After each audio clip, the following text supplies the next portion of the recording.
Summer vacation, वो vacation जिसका इंतज़ार स्कूल के हर एक बच्चे करते हैं। लेकिन मेरा जो समर वेकेशन का एक्सपीरियंस है, मैं चाहूँगा कि वैसा समर वेकेशन फिर कभी ना आए। तो ये बात है जब मैं क्लास 10 में था, जुलाई का महीना था। मेरे क्लास टीचर कमलेश सर, जो कि हिंदी के अध्यापक थे, वे आते हैं और कहते हैं अगस्त के पहले वीक में हम लोग समर वेकेशन के लिए उत्तराखंड जाएंगे। हम लोग बहुत ज़्यादा खुश हो जाते हैं और आपस में खुशी मनाने लगते हैं, इस बात से अनजान कि जैसा हमने सोचा था वह उससे कहीं ज़्यादा खतरनाक होने वाला था। ये समर वेकेशन अगस्त का महीना आता है। हम सभी दोस्त कमलेश सर के साथ बस में बैठते हैं और सफ़र पर निकल जाते हैं। दिन में तो बहुत एंजॉय किया हम सभी ने, लेकिन जैसे ही सूरज ढलना शुरू हुआ, रास्ते पे अंधेरा छाने लगा, सभी लोग शांत हो गए। रात का समय हो गया था। हम लोग लोहा घाट नामक एक जगह से गुजर रहे थे। बस बहुत धीरे धीरे चल रही थी। सड़क एक जंगल से होके गुजर रही थी। उस जंगल से गुजरते समय मुझे थोड़ा सा डर लग रहा था, पता नहीं क्यों, लेकिन मैंने इसको नज़रअंदाज कर दिया। मैंने बस की खिड़की से सड़क की तरफ देखना शुरू कर दिया। जंगल से अलग अलग जानवरों की आवाज़ आ रही थी। मुझे उस आवाज़ से भी डर लग रहा था। तभी मुझे सड़क के किनारे कुछ ऐसा दिखाई दिया जिसे देखकर मेरे होश हो गए। सड़क के किनारे एक औरत खड़ी हुई दिखाई देती है मुझे।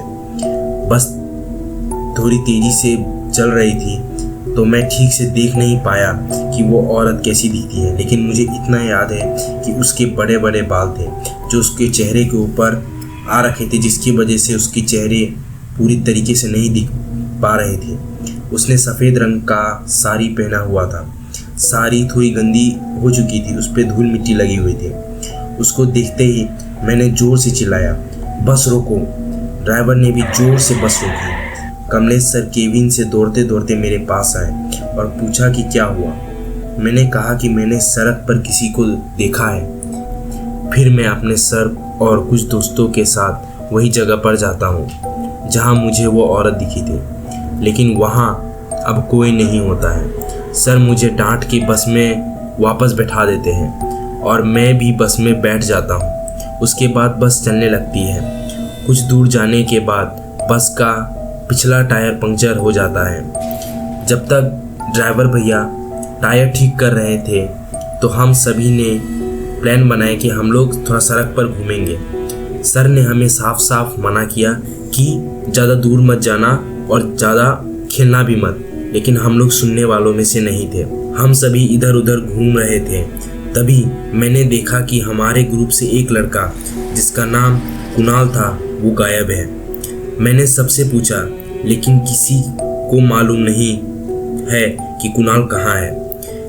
मैंने जब ये बात सर को बताई तो सर घबरा गए।